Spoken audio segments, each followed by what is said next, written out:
ရရှင်ကောင်းမြတ်ပါတယ်ဟာလေလုယအာမင်ဟာလေလုယာချစ်တော်ညီမတွေနဲ့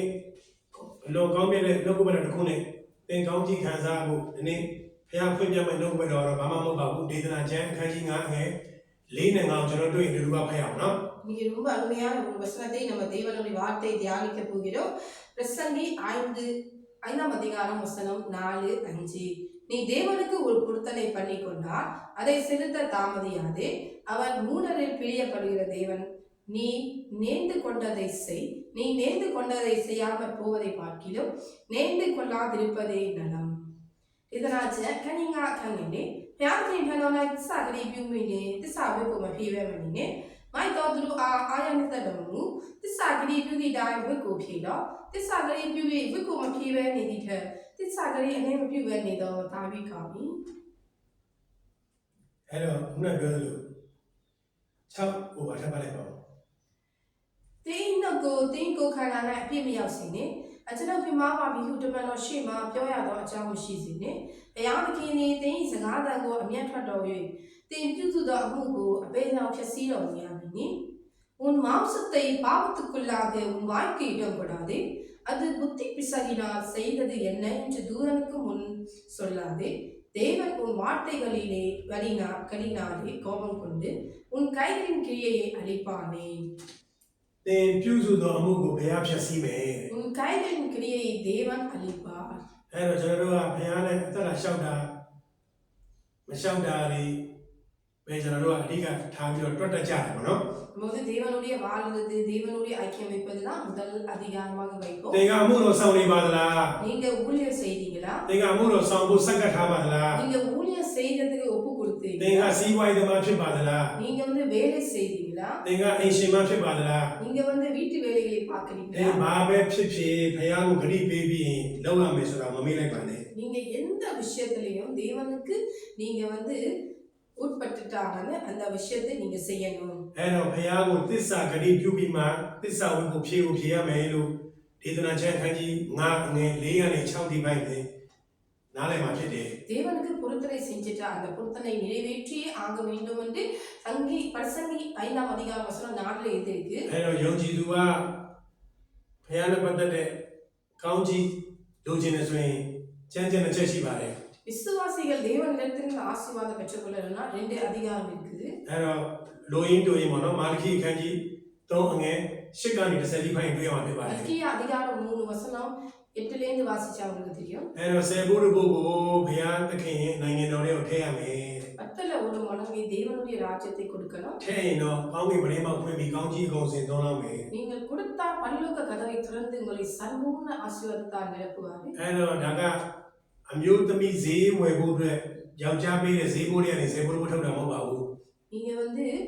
புருஷன் கொடுக்கிற காசுல 10ல ஒரு மடங்கு அப்படி இருக்குது இல்ல ဆေဘုရဘုဆိုတာကမိသားစုတစုလုံးရဲ့ဝင်ငွေတလစားတွေကနေဆေဘုံတစ်ပုံကိုဘုရားနိုင်ငံတော်ထဲကိုထည့်ရဖြစ်ပါတယ် 10ல ஒரு மடங்கு உங்கள் வீட்டுக்குள்ள எந்த காரியங்கள் எந்த காசுகள் வந்தாலும் அதை 10ல ஒரு மடங்கு எடுத்து தேவனுடைய ராஜ்யத்துக்கு கொடுக்கணும் ဒါကဘာလဲဆိုတော့ကောင်းကင်မင်းမောက်ဖွင့်ကောင်းကြီးအကုန်စင်သုံးလောက်မိမသုံးလောက်မိကိုထိုးထိုးဆုံးစမ်းပါလို့မာလခိခန်းကြီး3ငယ်10မှာဖတ်တွေ့ရမှာဖြစ်ပါတယ် என்னை சோதித்து பாருங்கள் நான் வான கதவை திறப்பேன் நான் திறக்க மாட்டேன் என்று சோதித்து பாருங்கள் என்று எழுதப்பட்டுள்ளது အဲတော့ကောင်းကြီးအကုန်ပေးမှာ நிறைவான ஆசீர்வாதத்தை கொடுப்பார் ဆိုတော့အကုန်ကောင်းကြီး எல்லா အခု ஆசீர்வாதமும் ကတစ်ခုပဲကောင်းကြီးရတယ်9ခုလောက်ကပိတ်နေတာလား நமக்கு இந்த நாட்கள்ல ஒரு ஆசீர்வாதம் இருக்குது 5 ஆசீர்வாதம் தடைப்பட்டு இருக்குது စင်တစ်ခုပဲအဆင်ပြေတယ်3ခုလောက်ကအဆင်မပြေဘူးဖြစ်နေတာလား ஒரு விஷயங்கள் சில விஷயங்கள் நன்மையா இருக்குது စမ်းစစ်ကြည့်ပါ சோதித்து பாருங்க စမ်းစစ်ကြည့်ပါ சோதித்து တောက် பாருங்க တန်ခန်းကြီး3ငယ်9နဲ့10ကိုကျွန်တော်ဖွင့်တာမနော်တောက်တန်ကျန်ခန်းကြီး3ငယ်9နဲ့10ကိုကျွန်တော်တို့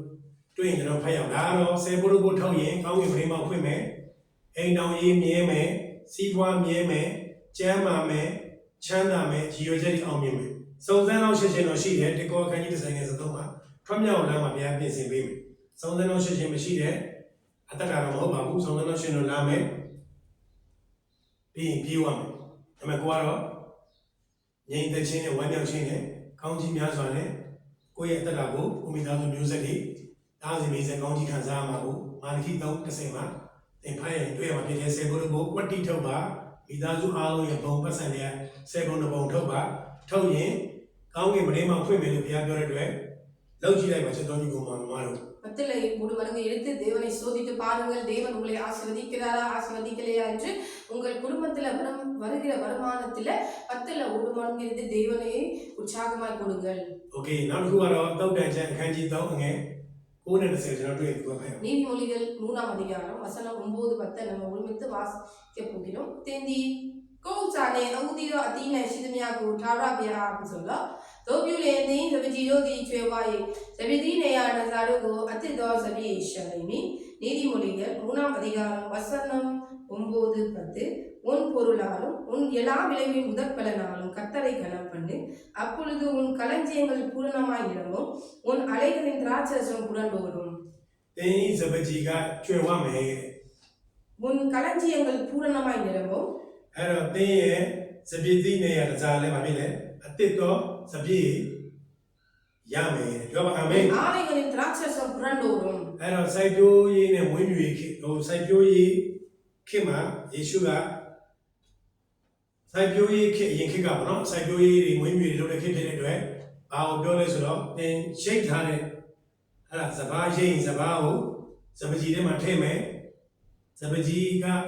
မလောက်တော့စဘာထဲတဲ့တောင်းအောင်မလောက်တော့ဖြစ်တယ်ရှန့်သွားမယ်ပြောမှဆိုရင်လုပ်ငန်းမှာခါတိုင်းနှစ်ထက်အဦးဒီတော့အတိအသင်ထုတ်ရင်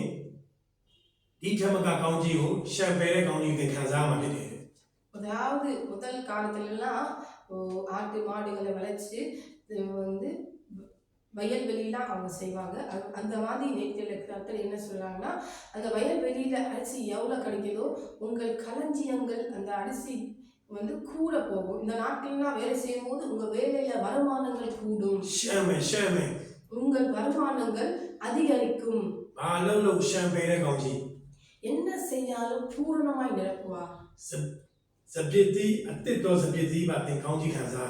அலைகளின் திராட்சரசம் புரண்டோடும். அத்தித்தோ லோங்க அத்திலி பாத்தீங்க லோவா மாட்டீங்க உங்களுக்கு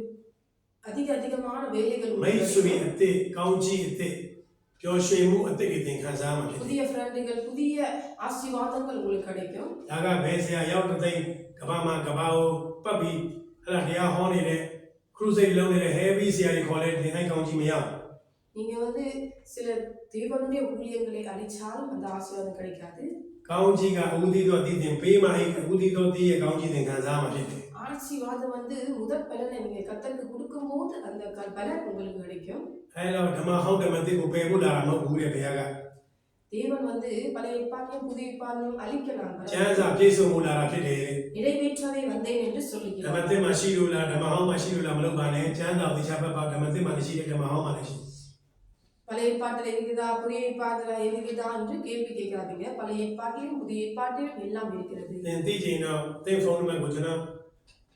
message ပို့လိုက်ပါကျွန်တော်သင်အိမ်မှာလာပြီးတော့9နိုင်လောက်လာပြီးဒီကျမ်းပိုက်တွေဖွင့်ပြမှာဖြစ်တယ် உங்களுக்கு ரொம்ப அதிகமா தெரிய ஆசையா இருந்தா உங்கள் வீட்டுக்கு என்ன அலைங்கள் நான் என்னோடு தொடர்பு கொள்ளுங்கள். உங்கள் வீட்டுக்கு வந்து இந்த வேத வசனங்களை நம்ம தியானம் ဘာမှပေးစရာမလိုပါဘူး coffee တစ်ခွက်တိုက်ရင်ချင်းတယ်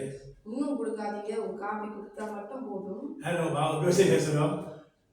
ကျမ်းစာအလောက်များတယ်ဖခင်ဘယ်လိုလှူဝမ်းမလို့ဆိုတဲ့အကြောင်းပုံရေးထားတာဖြစ်တယ် காணிக்கை எப்படி கொடுக்கணும்னு தேவன் வேதத்துல நிறைய தடவை எழுதியிருக்கிறார். စင်ရသားကိုလှူပါလို့တုတ်တန်ကျမ်း17မှာရေးထားတယ် ஏழைகளை கொடுங்கள் என்று நீதிமொழிகள் 11ஆம் அதிகாரத்தில் எழுதி 10ဖို့တွေကနေပြီးတော့ယူပေးရတာမဟုတ်ပါဘူး